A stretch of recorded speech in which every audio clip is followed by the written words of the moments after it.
Hi, everyone. Good morning. Happy Saturday. My name's Jen with Sloat Garden Center. I'm just going to talk a little bit while people are logging on. Did anyone catch that Giants game last night? Holy moly. That was incredible. Anyway, we're really excited to have Bonnie Morse with us again from Bonnie B& Co. She's going to talk about beyond lawn. So she's going to talk about lawn alternatives and plants that we can put in place of lawns that are encourage more biodiversity and are more drought tolerant and native plants and whatnot. So I'm super excited for this webinar. Ton of great info. I wanted to say that you should have received her outline about an hour ago with a reminder email.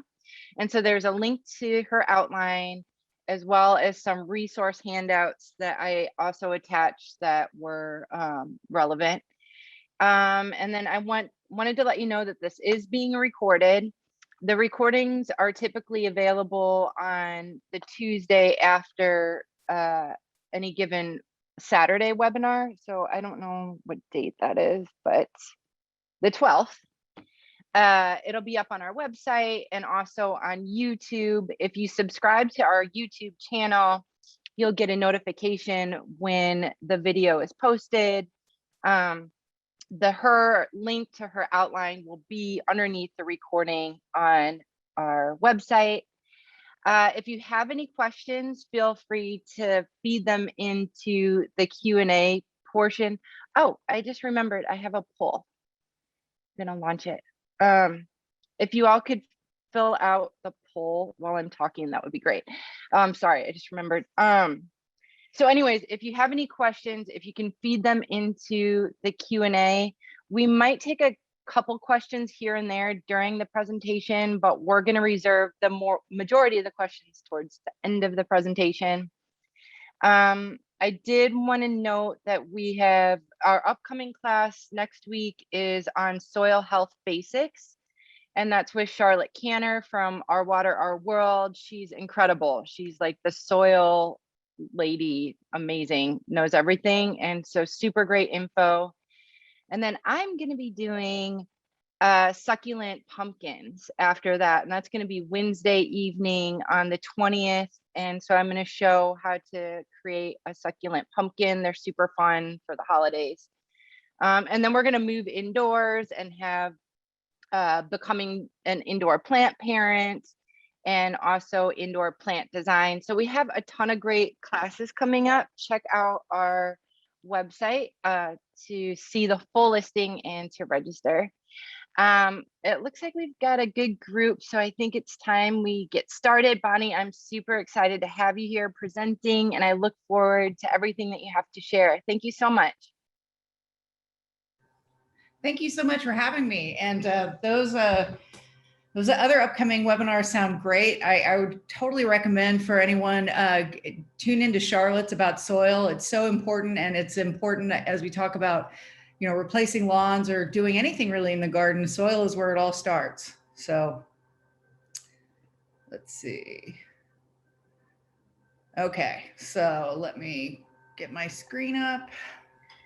Bonnie, did you want to know about the poll? Do you want to know the poll results real quick? Sure. Okay.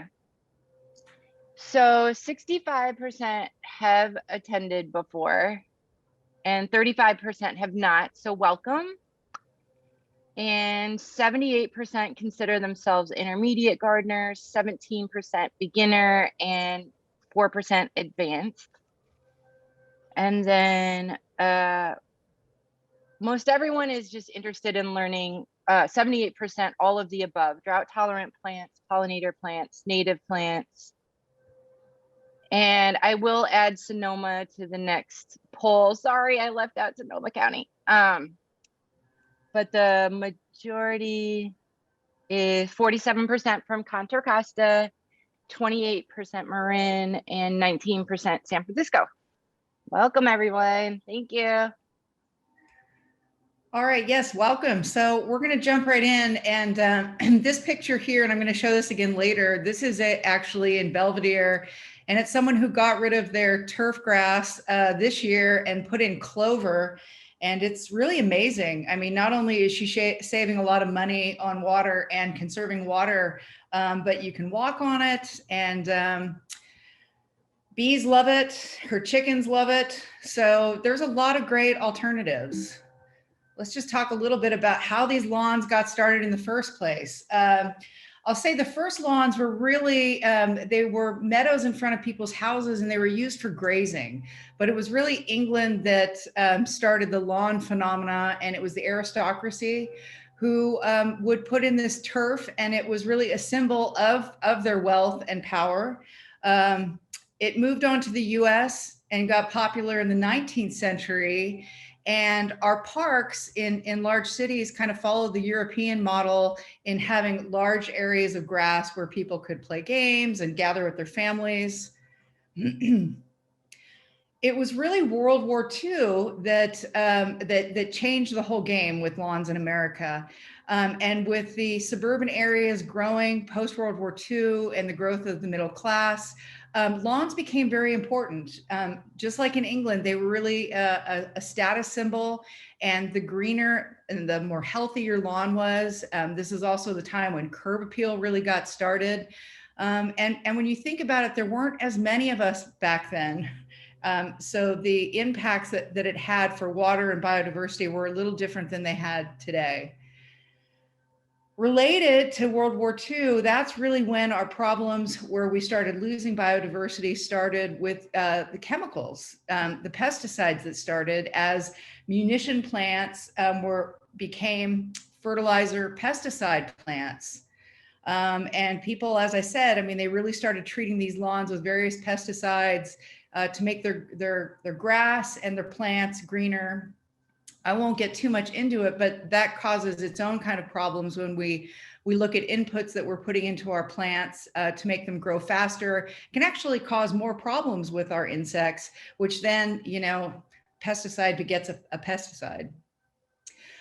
This picture that this screen share, this was actually off of Amazon. Look at this. It treats up to over 12,000 square feet, kills 100 plus insects, and you can buy that bag for under $8. And as I said, I mean, there's a lot more of us now, and we're taking up a lot more space just in terms of our buildings, our parking lots, our roads, and also what areas there are where we could be protecting biodiversity. We've got a lot of turf. So depending on what resource you're looking at, I saw one quote with 32 million acres of turf in the US. And for the website homegrownnationalpark.org, which is trying to help convert 20 million acres of turf back to native plants, their estimates are 40 million acres of turf. That's a whole lot of grass that's not providing for a lot of biodiversity and using a lot of water. So we're facing unprecedented challenges, and here in the Bay Area, you know, we're definitely feeling the impacts of these. Loss of biodiversity is one. Of course, we all know how bad this drought is, and reports of the winter rains or potentially lack thereof are, of course, incredibly concerning. And wildfires. And all of these you can help with by replacing your lawn. I have this picture here. There is some lawn area, but I also just want to point out to you as we're thinking about our lawns, it's not just our lawns that aren't providing for biodiversity and using a lot of inputs and not providing a lot of outputs. In this picture here, there are very little plants, or I guess by the square footage, you could say very little that can actually support biodiversity. There are the lawn areas. Then we have shrubs that have been pruned. So even if they could flower, which some of these varieties I would suspect are actually sterile, they're pruned in a way that doesn't allow for flower, so it doesn't allow for pollen and nectar to be collected. And monocultures, and I think of, when you look at these gardens, even though they might appear to have multiple varieties, they do have multiple varieties of plants. Like I said, a lot of them are either sterile or non-functioning from a biodiversity standpoint. And pretty much monoculture, when you look at our neighborhoods and the few selections of plants that have become popular and in vogue, that is changing. But in general, what we've seen over the last 30 or 40 years are a very small selection, a plant palette that is available in our nurseries that we use in our landscapes. And of course, then when we look at the way that our agriculture is done, this is a picture of almond pollination in the Central Valley of California. This is the largest pollination event in the world. It requires over 2 million hives of European honeybees to come and pollinate this for many reasons, one of which is because of this monoculture and because of our methods of farming and our use of chemicals, we've pretty much annihilated the native pollinator populations. And whether we're looking at it from ornamental horticulture or from monoculture in our agricultural system, the inputs that are required, because when you have a single crop, whether it be a lawn or one single crop like the almonds, you're not inviting multiple insects, beneficials, who can help control the bad insects. So that tends to use a lot of chemical inputs that really make it impossible for insects to survive. And many of us in this area are quite familiar with the decline in the monarchs. 30 years ago, over 2 million monarchs would return to their overwintering sites on the coast. Last year, it was only 2,000. And even though I know many of you, including on this call, are probably planting native milkweeds to help them, the ones that we're encouraging now are not the migratory species. They're completely changing their physiology. And the ones that you see in your garden that are staying around, they're not even built for migration anymore. They lack the wing structure, basically the muscles to be a migratory species anymore. And one of the big reasons for this are that their plants, their specific host plants that they absolutely rely on, are no longer here. And also the chemicals that we use. So for our monarch butterflies, it required a migration through the Central Valley, and most just can't survive it, which is why we have 2,000 migrating left. So when we're thinking about our lawns too, some of the areas where lawns are still quite popular don't really require the same inputs as other areas. This is a picture of Vermont in August. And as you can see, there's been rainfall. It's actually flowing down this driveway, lots of flowers blooming. The grasses are still green. So compare that with our Mediterranean climate, Marin in August, a little bit different than what they're experiencing on the East Coast during the same time period. So our water is definitely very different. And the plants that have evolved to survive in this kind of landscape, very different and very different cycles. So the third thing, we talked about biodiversity and water. What about wildfires? Now, I mean, when you think about it, like when you see these pictures that have traditionally been used and it's showing the zones, what they're showing are turf, lawns as defensible space. So can we really have defensible space without those green, moist lawns? Absolutely. Here in California, Greg Rubin, who's a landscaper down in Southern California, has done a lot of research. Actually, he did research with the US Navy, and what they showed is native plants can actually do a very good job without the non-native turf in preventing fires around homes. In fact, Greg is quite proud of the fact that some of his clients down in Southern California have survived multiple fire events, their homes and structures have, by using native plants. And another thing I want to point out with this was we talk about replacing turf. A lot of people, what can be very expensive about that is replacing your irrigation system. The great news is you don't have to. And in fact, going back to Greg's research, what he has found is that by mimicking nature, which is overhead water, not using drip irrigation that is in very small areas, by mimicking natural rainfall, by using overhead irrigation, native plants need a lot less water to become fully hydrated. And it can actually help with preventing fires. So you can keep your irrigation system. The great news is by changing what it's watering, you can change your timing, the length of time and how frequently you need to water. And so you don't need to have the expense of replacing that irrigation system. So let's jump right into some ways, a couple of common ways that you can get rid of your lawn. One of the most popular, and I know with Jen and I were talking before the class, Marin Municipal Water District will actually give you a financial incentive for doing this, is by using sheet mulching. Let me just show you a quick picture of what that looks like. So what we have here is cardboard, and on top of that is mulch. The basics for how you need to do it.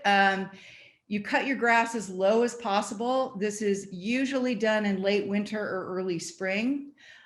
You can start now if you want, but commonly, and this goes back to fall being an ideal planting time, which is I'm going to bring up several times during this talk. That's getting it ready for fall planting. So many people will start in late winter, early spring when the ground is already damp. You cut your grass as low as possible, and then you cover it with a layer of cardboard. Finally, something that you can do with all those Amazon boxes. Dampen the cardboard, although if you're doing it in late winter, early spring, you might not need to do that. And you may even have some natural rain, which will do that for you. And then you add 4 to 6 inches of mulch.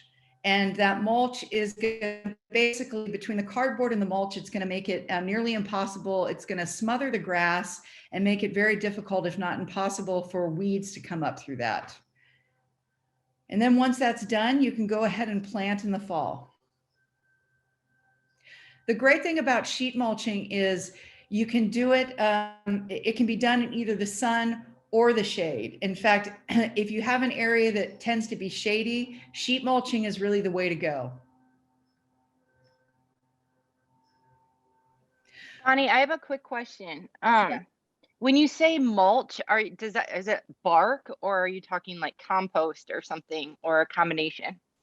You can use a combination. I mean, traditionally it's been more like bark that's been chipped up in varying stages. Yeah. Okay. Have you used compost, Jen? Well, I thought I'd seen a layer where you do the cardboard and then compost and then mulch on top of that, like the lasagna layers. Yeah. So, but that's why I just wanted to know if you've just done it with Both just are the. done. Both are done. My concern with the compost at that layer level is that if it's around native plants and particularly native oaks, you're going to make it difficult for them to get the soil aeration they need. Oh, okay. And if it's keeping that moisture in. So with some of the research that they've done a lot of research here in Marin with the soil, the carbon project here. And what they found is like 1 inch of compost is great for not only carbon sequestration, but it's not, doesn't have a negative impact on our native plants. Okay. So if you're doing it around native plants, I wouldn't recommend that thick of a compost because you could be causing other unintended consequences where the bark is not gonna cause the same kind of problems. Okay, that makes sense. Thank you. But I'm sure there's still a lot of research to be done. It's so new, right? I know. Yeah. No, and it's been, from what I've seen, sheet mulching is incredibly effective. So, and super cheap. I mean, like you said, you can reuse your boxes and whatnot. And so, yeah, I'm a big fan. Yeah, it can get expensive so one of the negatives, and feel free to chime in on this, is if you're actually purchasing the mulch to bring in to do that kind of coverage. So my little note here, you can get free chips from a tree company, but the negatives would be if you've got a small area, you have to take an entire load, which is frequently like 20 square yards. And you don't have any say in what type, like what the, like where, what tree it comes from, the size it's going to be, and what leaf debris you get. So Yeah, I mean, I would say too, check with your local, water district. Like we were saying, Marin, there's resources available. I feel like the Marin Water District was even doing mulch at one point. So, just check out what resources too, and utilize those definitely. Jen, if you're talking about the lasagna layers, what Mhm. was the depth that you were using with the lasagna layers, with compost and with mulch? With Four to like, 5 inches. you, Yeah, you it's were still doing the that same same. amount. Yeah. Yeah. Hmm. Yeah. How long did that take to break down? Oh, I would say like 6 to 8 weeks. It's not that, but it goes pretty quick. It wasn't that long. Okay. Yeah. Yeah, and that's another thing, like going back to the whole fire issue, when we talk about what you're getting for your mulch, that's an important consideration as well. For the fire department, once fire season rolls around, they really want thicker, not smaller pieces that will readily ignite. So, Right. like I said, there's just so much more research that needs to happen. I mean, sheet Hmm. mulching is pretty common, like you said, pretty effective. Um, Hmm. but there's a lot of things just to be conscious of. And going back to Absolutely. the tree companies, you never know sometimes if what they're bringing in possibly is from a diseased tree. They Hmm. shouldn't, they should be dumping that, but um, you know, What I mostly like about the sheet mulching is it invites a bunch of worms that help aerate your soil. And so it's just like, it's pretty incredible actually, just how quick, and you just start seeing the soil liven up and stuff like that. So yeah, I've really liked sheet mulching.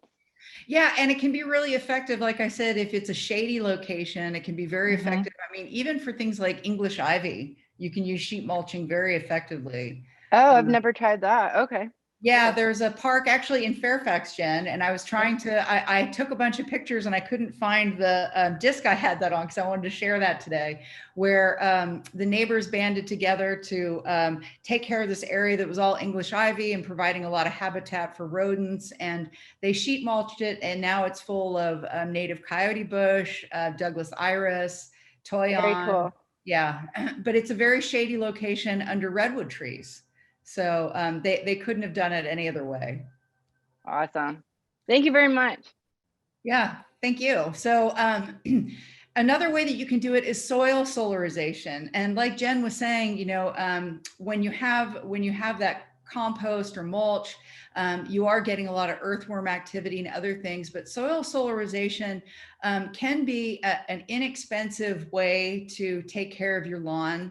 Um, Similar, you want to dampen your soil. Now in this, and I know some people don't want to use the plastic. However, if you have an issue with what are you going to do with all this mulch over time, if you're using thicker pieces of bark that aren't going to break down for a while, or if you've got a larger area where maybe that's not practical, this is a way you can deal with it. 2 mil minimum, but 4 mil. The nice thing about the 4 mil is it can be reused for other projects. You can pass it on to a friend. What you need to do is bury the edges, and this is going to be most effective in areas where you're going to get sun, where it's going to be warm. And in that case, it will only take 4 to 6 weeks. So it's something you could do like towards later on in the summer in preparation for fall planting when it is going to be hotter and warmer. It's going to take longer if it's cool, windy, or foggy. So like on the coast. And once again, you're going to want to plant in fall. Here's an example of that. So here's a lawn. This is trenching to bury the edges.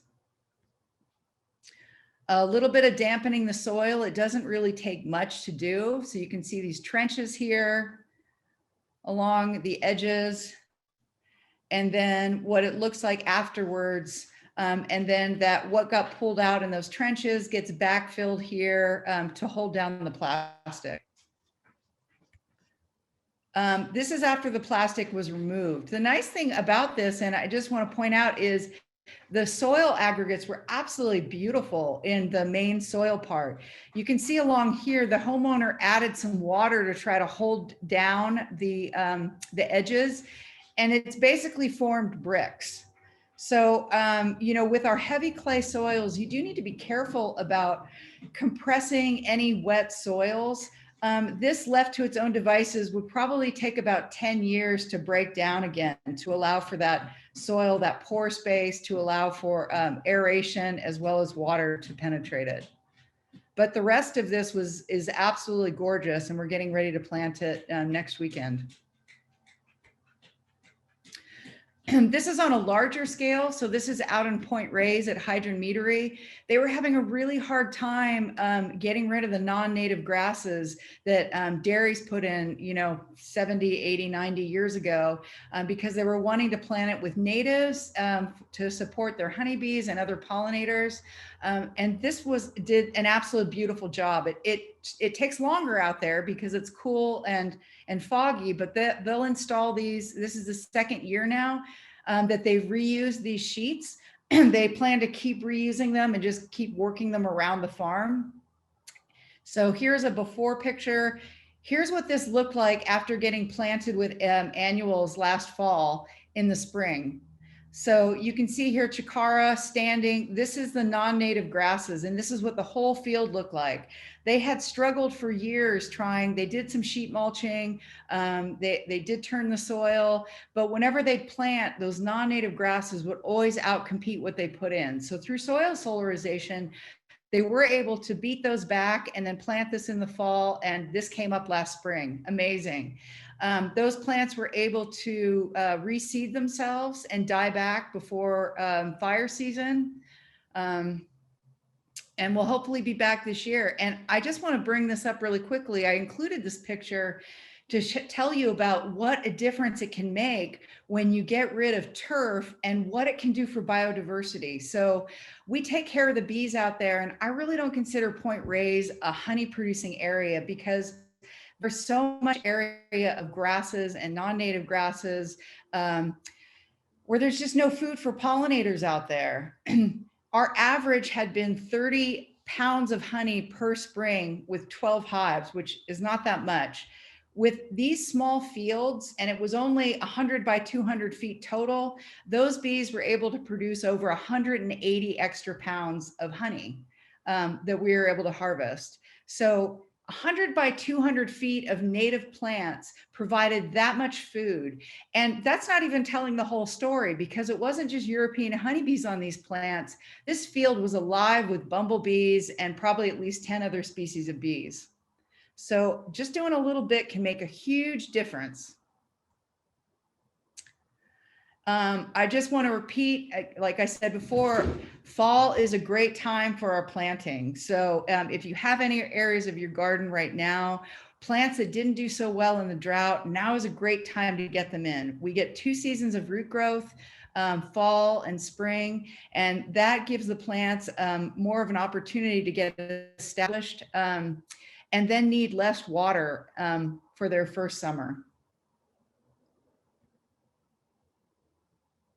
Okay, so we're going to talk now about what some alternatives are, and this is going back to that picture of clover.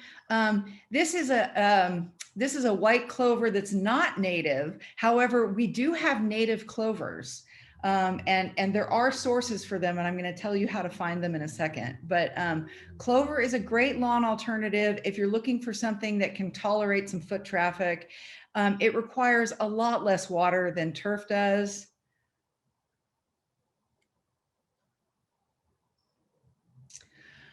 This is sea thrift. You commonly see it. In fact, I was just at Sloat and in Kentfield the other day, and they had lots of it. So one of our natives, sea thrift, gets small little clusters that are covered with these beautiful little pink flowers. This is a yarrow, and this picture on the left I took off of a website.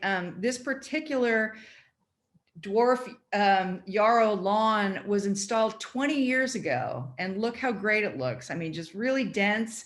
It does tolerate a little bit of foot traffic. I wouldn't play games on it, you know, heavily, but it can tolerate some foot traffic. Here's a little closer look at the leaves.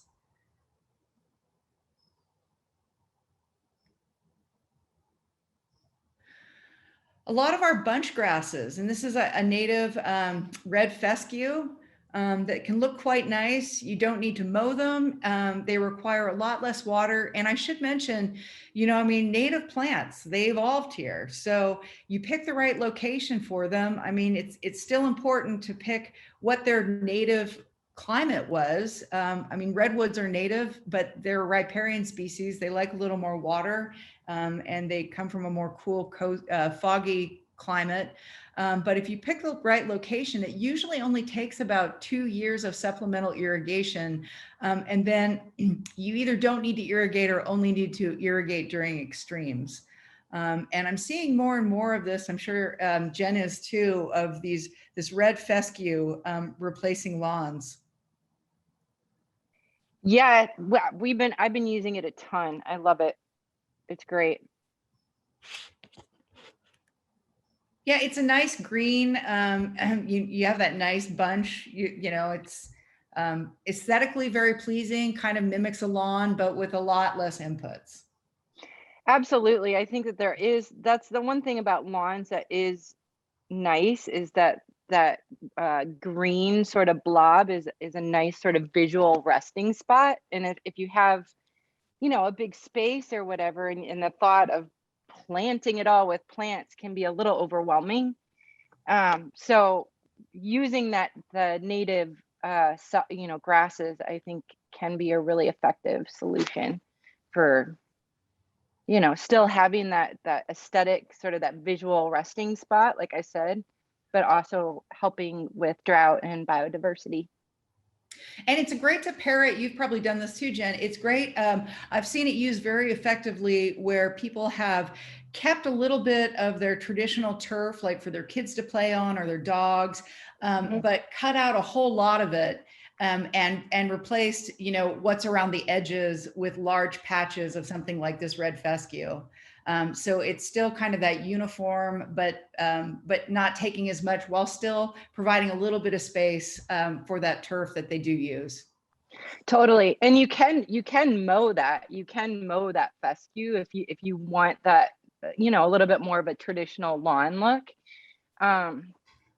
So yeah, I really like it. I mean, you can buy it in rolls too. So you can buy it like sod and just roll out a carpet of native grass. And so that's really effective. I always talk about price per square foot, because that's something to consider if you do have a large space. So the native sod is $2.75 a square foot.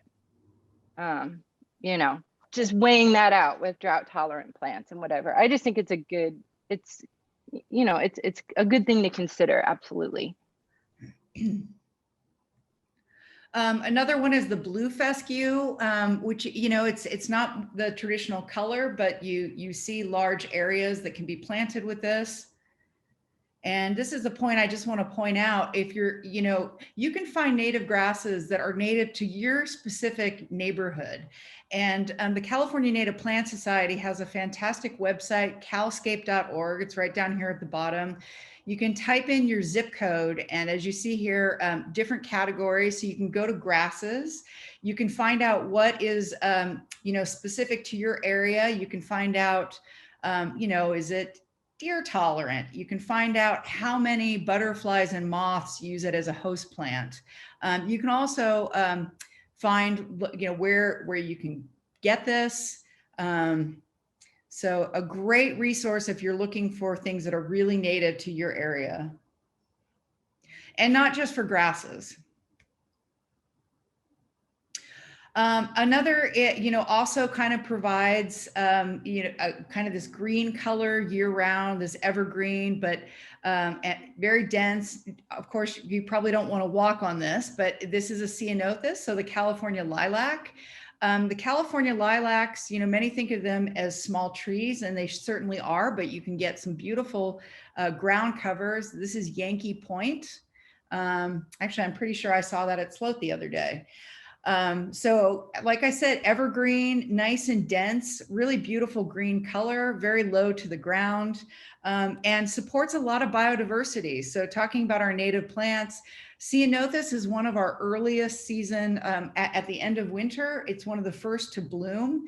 And so for many of our native bees, their timing to emerge from overwintering pupation is timed to coincide with this plant. Oops, sorry, with the Ceanothus. So, you know, if you've never seen some of the variety of our native bees, I challenge you, go to sit at a Ceanothus for about 10 minutes when they're blooming in late February, early March, and I assure you, you'll probably see at least 10 species of bees.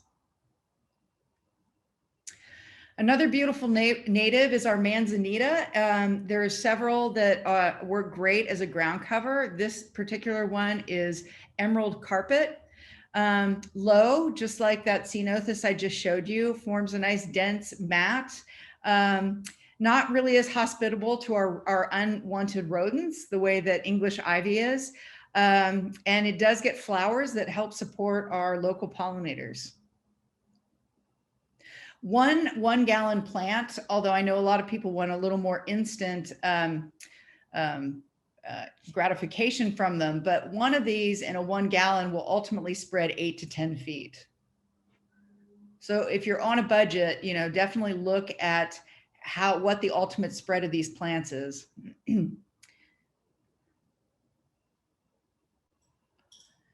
Shifting a little bit to the non-natives, this is a creeping thyme in between these rocks, or in between these paving stones here, and actually right around it is that blue fescue I talked about, as well as some lamb's ears over here on the right side that I'm going to talk about soon.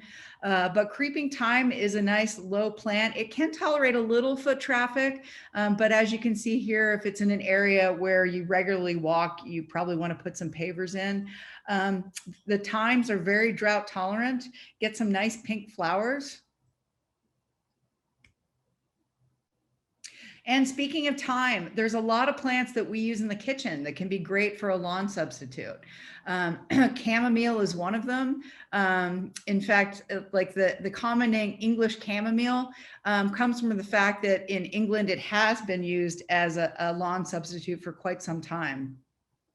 And then here on the right is the prostrate rosemary, which is great for a ground cover or for trellising over walls.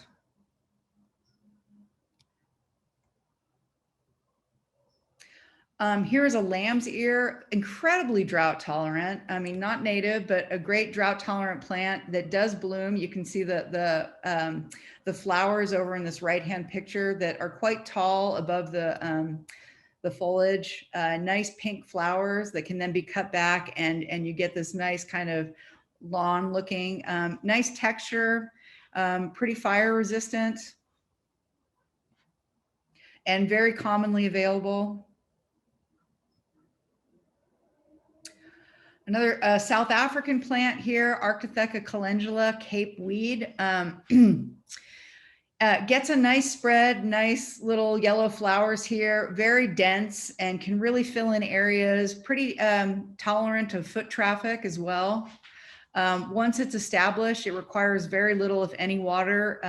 You know, a lot of our plants come from one of the 5 Mediterranean climates of the world. We get a lot of our ornamental plants from South Africa, and this is one of them. So it evolved in the same kind of conditions that we have here, where the rainy season is pretty short, lots of winds, lots of wildfires too. I just want to encourage you, if you're looking for alternatives to lawns online, be sure that you're looking at really thinking about the whole picture, because a lot of things that are recommended elsewhere are going to take a lot of inputs here in the Bay Area. 2 of those common ones are Irish moss, pictured here. I would say anywhere you see things with really healthy ferns and water loving plants, they're probably not going to do very well around here unless they use a lot of water. Here on the right is creeping mint. I love this plant. It smells fantastic, but it takes a lot of water. So unless you have a location where if you're in a pretty cool coastal climate and it's in the shade, it's probably going to need more water than you're going to want to give it if you're thinking about replacing your lawn for drought tolerant reasons. It looks very similar to baby's tears, almost indistinguishable. However, it's a mint and the leaves smell fantastic. And I think my experience is it does need a little more water than even baby's tears to do well. Definitely not appropriate is juniper. So even though this comes up a lot, if you do searches for drought tolerant plants, and even though this was very much in vogue and is in a lot of our neighborhoods that were first built in the 60s and 70s, it's on a lot of the city's list for mandatory removal due to wildfire problems. And you can see from this picture here, its biggest problem, it's incredibly drought tolerant, but one, it doesn't provide anything for biodiversity, and they get very woody interiors that are very hard to prune out and control, and they can cause major problems for fires. So I know Mill Valley and San Rafael and other cities are actually banning this and requiring people to remove it.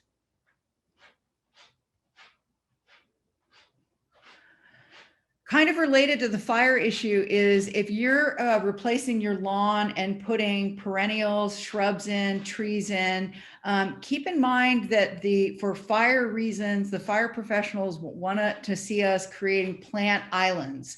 So they want to have separation during fire season. The great news for us is we've got a lot of amazing natives that are coming up in the spring. They reseed themselves and they die back before fire season. So this is an area where everything was replaced. Perennials were put in. Some of this rock was put along the side for fire reasons. The fire guys would actually like to see that extend out a little more, but it is what it is. But this is what that bed looks like in spring. This has got miner's lettuce and a variety of other natives that come up. They reseed themselves. But then when by the time fire season rolls around, those have already reseeded themselves. Those seeds are in the ground. Nothing will need to be done in this area for reseeding for the following year. So nice density in the spring when things are still moist and a little cool, and plant separation later on. And this is something you can do with your lawn areas too. If your kids have grown up, if you don't have need for a lot of turf area, it's a great opportunity to plant them with native plants that are going to help with biodiversity.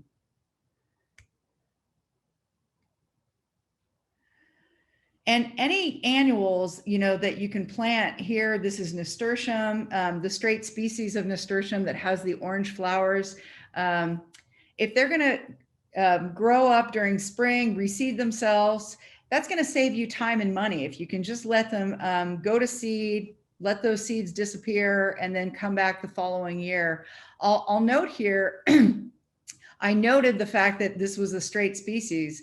A lot of the plants that are very hybridized, that have really required a lot of inputs from us humans, basically really couldn't survive without us at this point, because they require us to propagate them. If you've got plants that aren't reseeding themselves and coming back, it's very likely that it's been so hybridized that it requires you to reseed it annually. While if you pick the straight species that have been reproducing themselves for millennium, they're going to keep coming back for you year after year.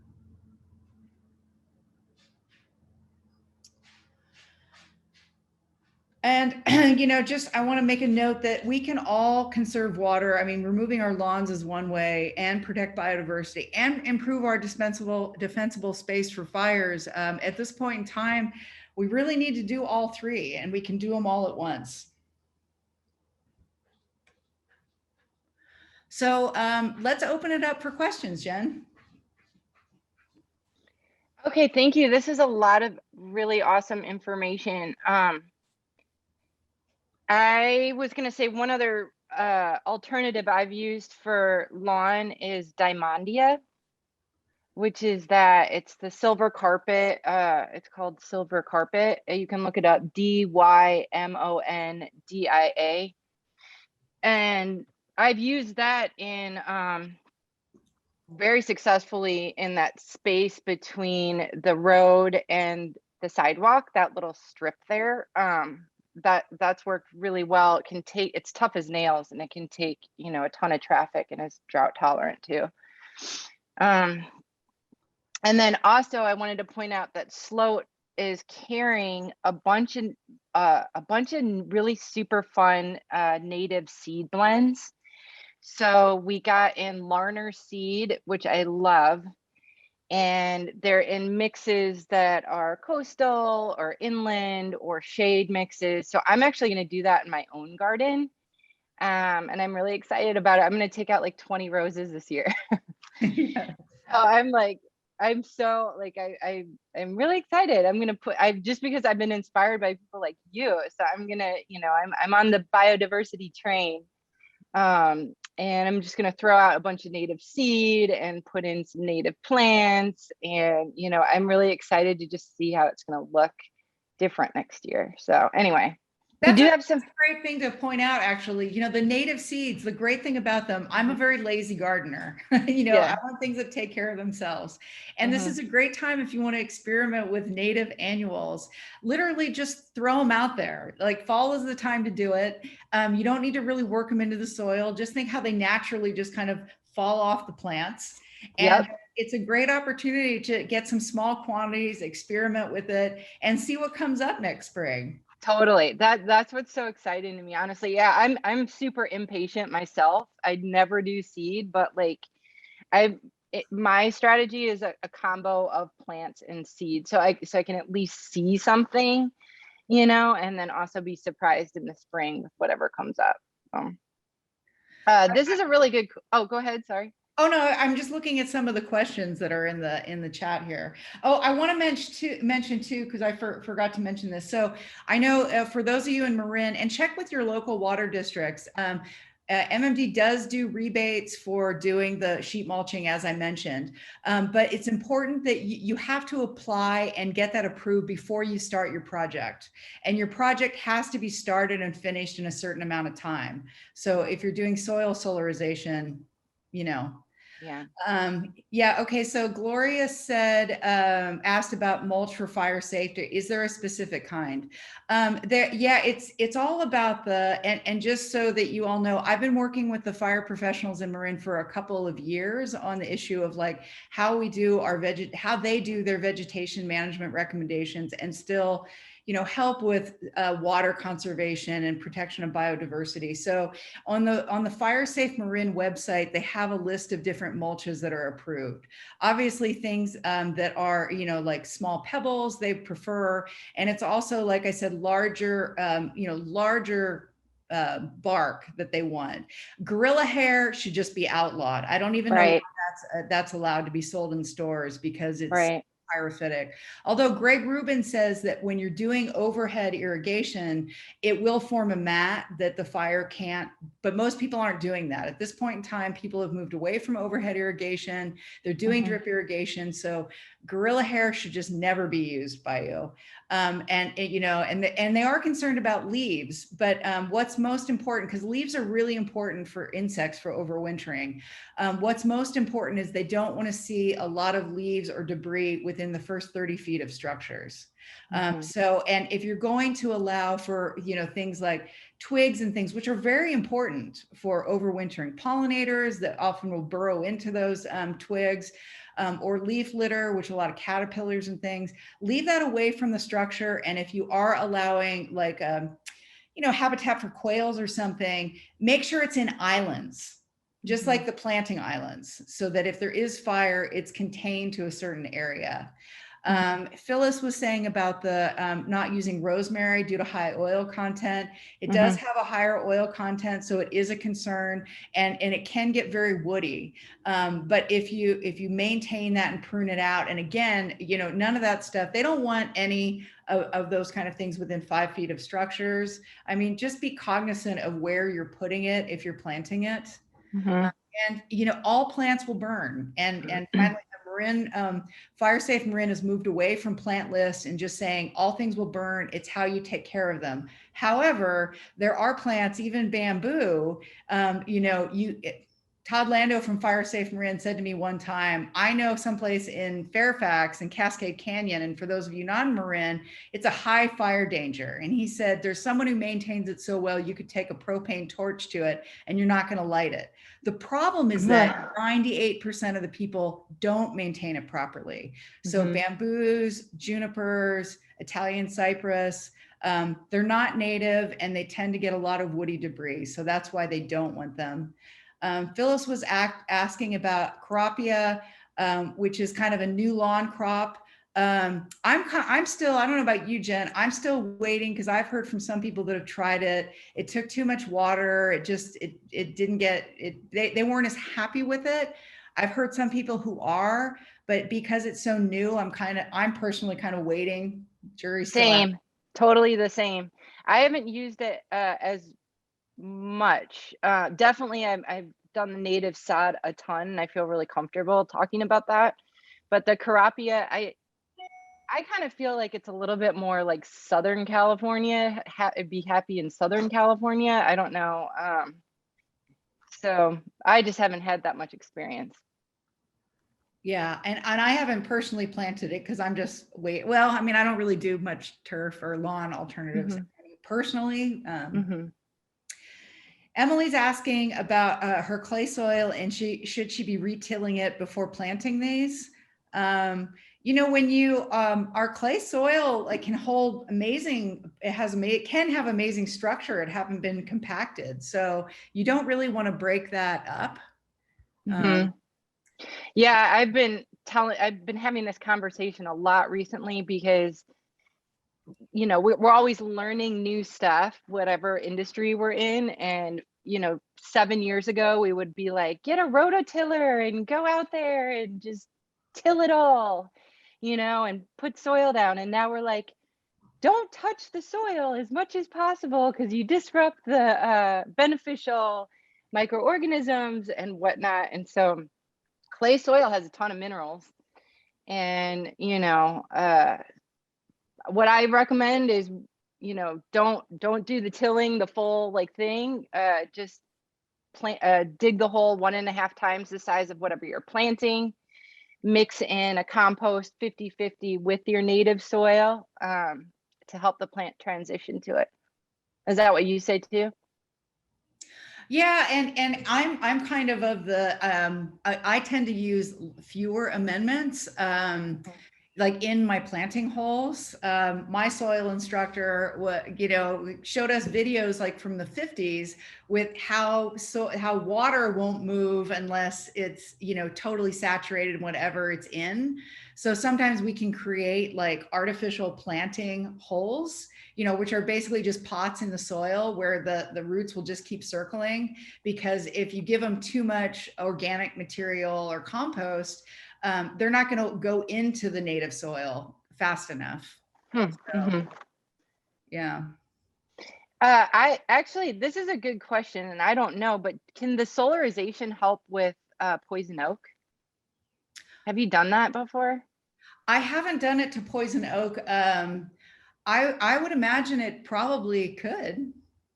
I've actually seen it with bamboo be pretty effective, and bamboo is super hard to get rid of. So if you have a neighbor that has bamboo and it keeps crawling over to your yard, um, I had a client that had a pretty successful battle with putting in the barrier and then doing the solarization on the other side of the bamboo to sort of get on, to get under control.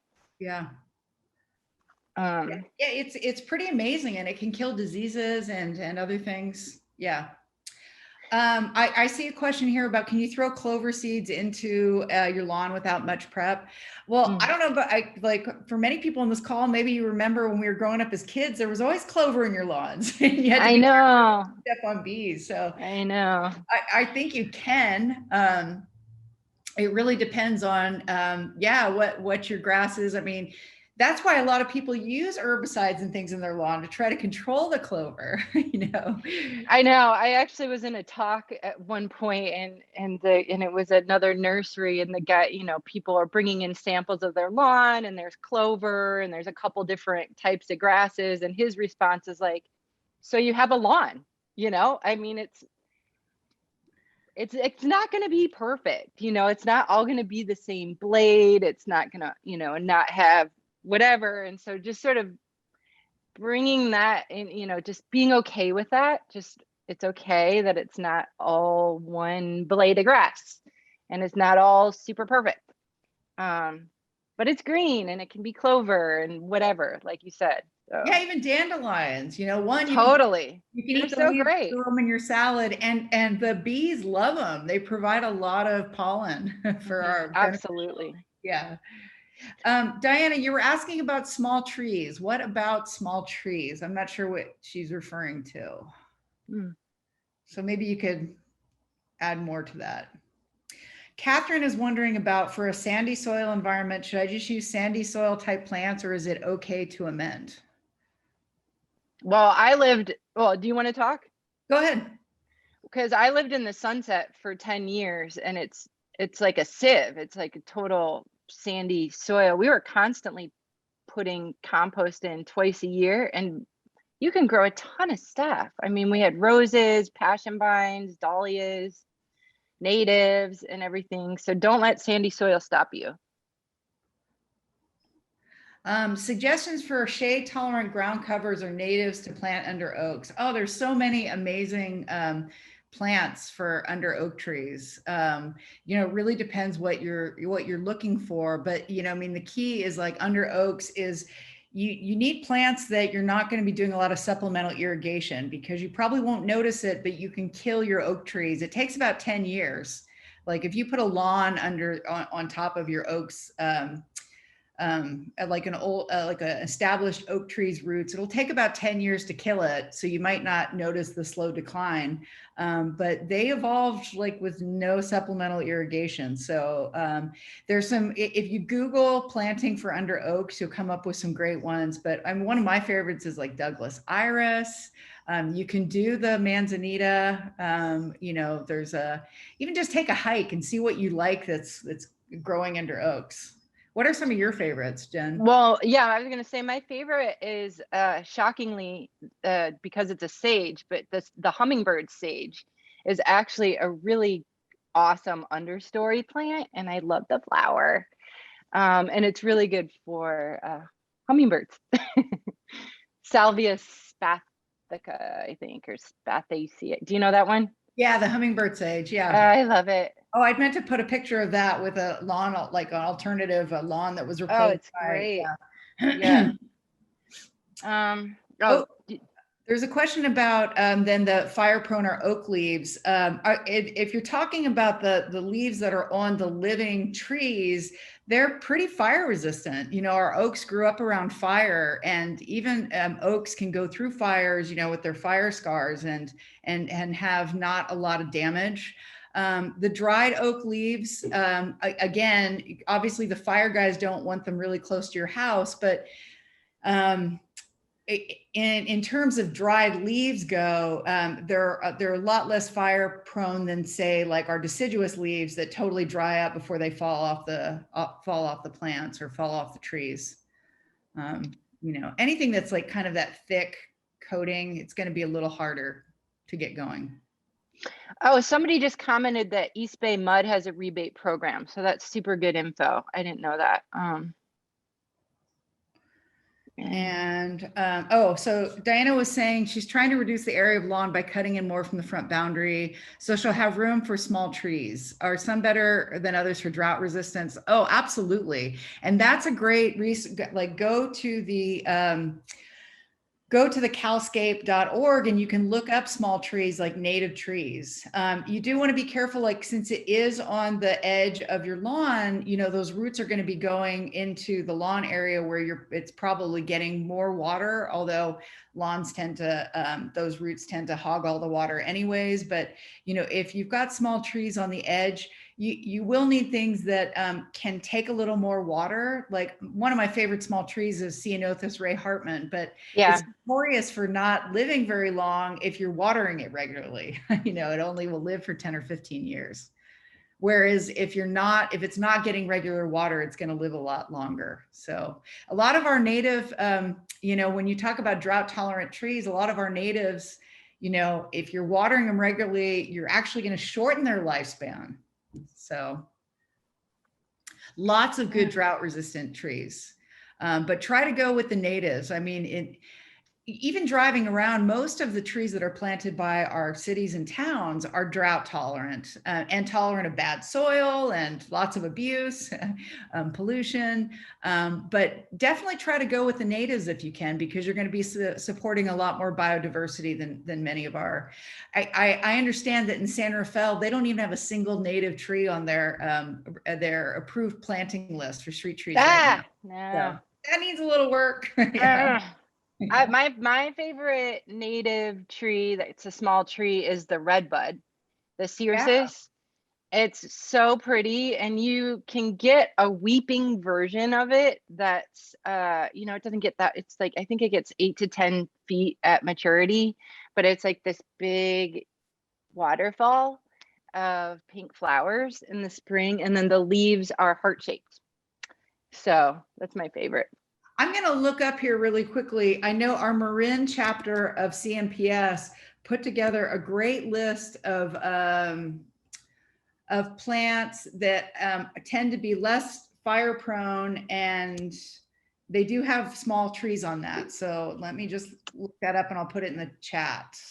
Okay, I also just put in the chat because a lot of people were asking about native sod. And so I put a link to the company that I've used, and the descriptions are incredibly valuable, and you can see the pictures and you can see, you know, that. And you can purchase that through Sloat, or you can purchase it directly through the company. I think it's pretty much the same price either way. So,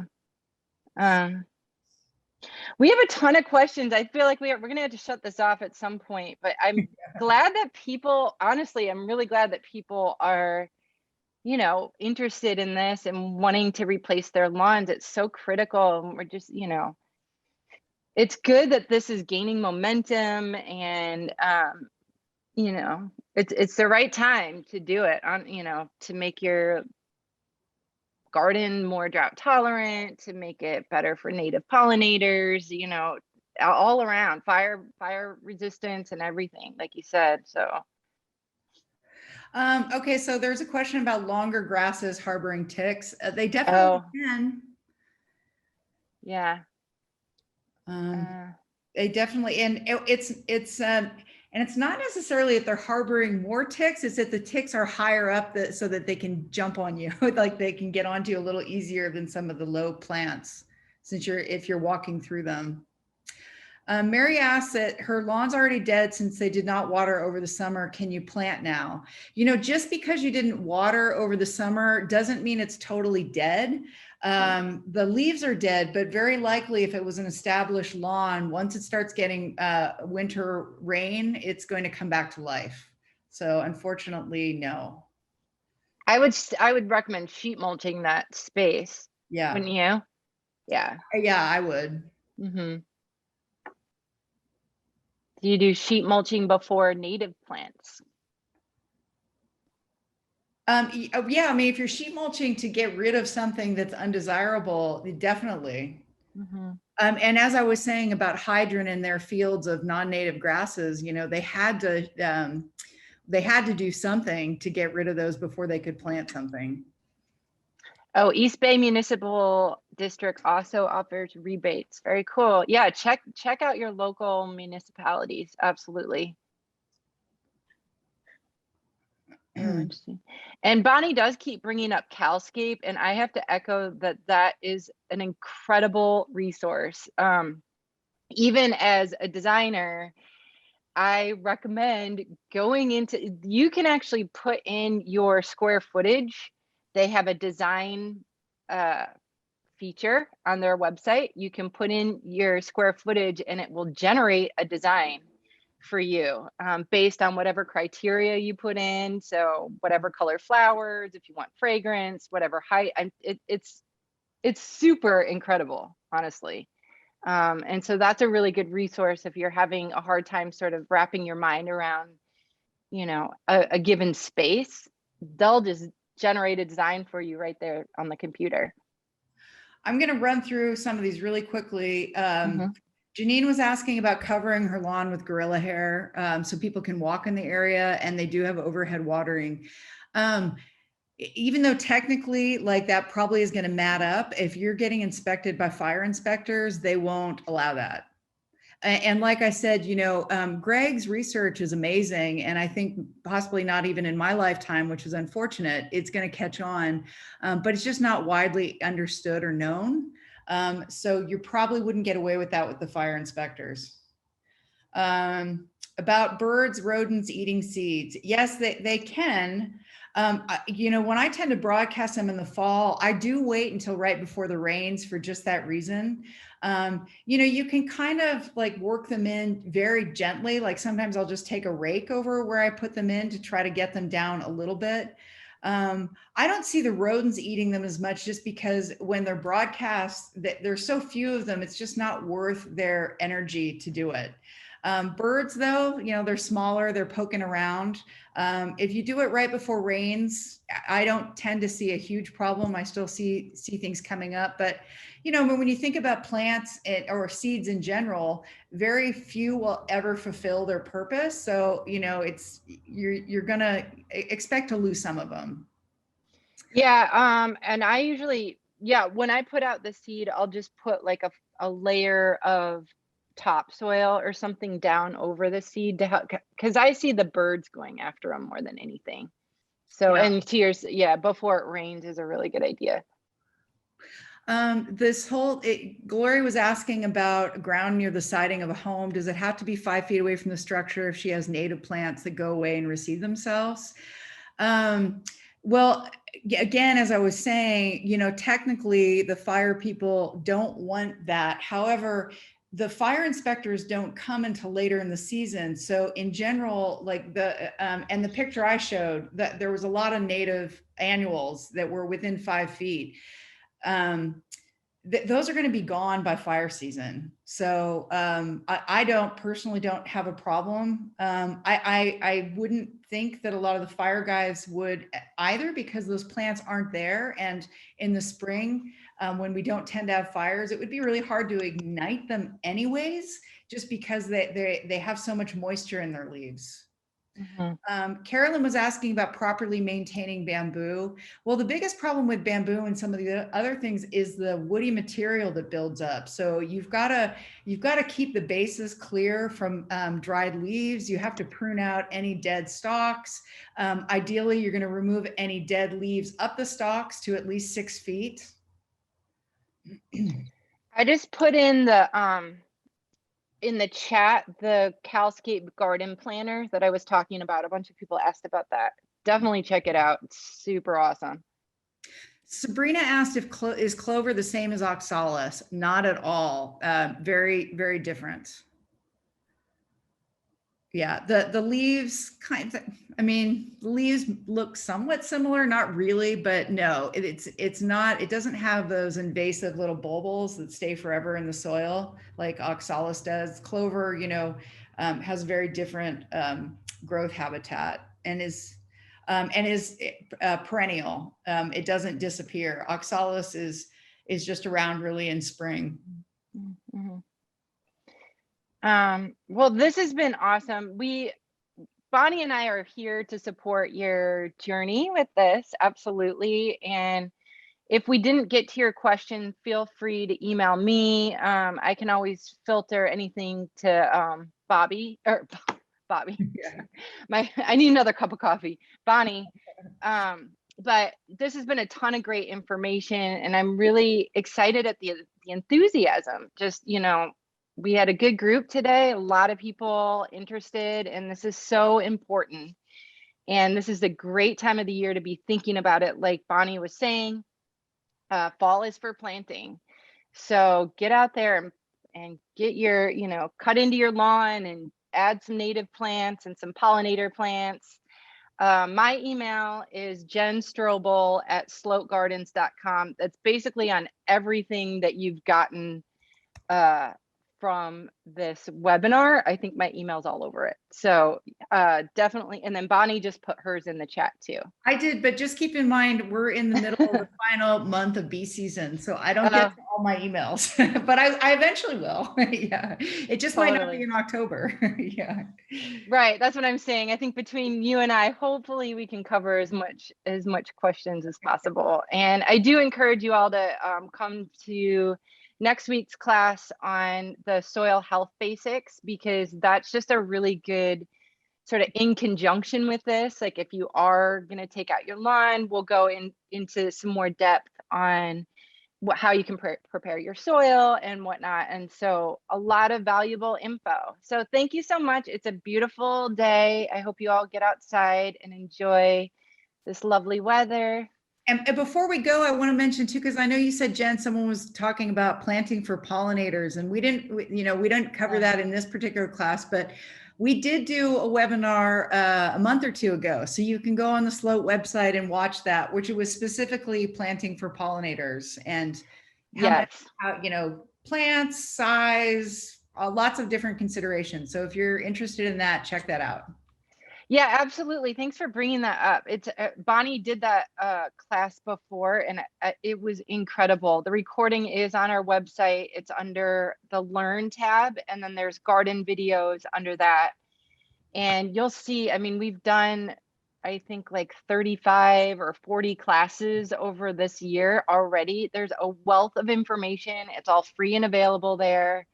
It's also on our YouTube. Like I said, if you subscribe, you can find it there too. So thanks again. Thank you, Bonnie. So much awesome information. Have a good day. Take care. Bye.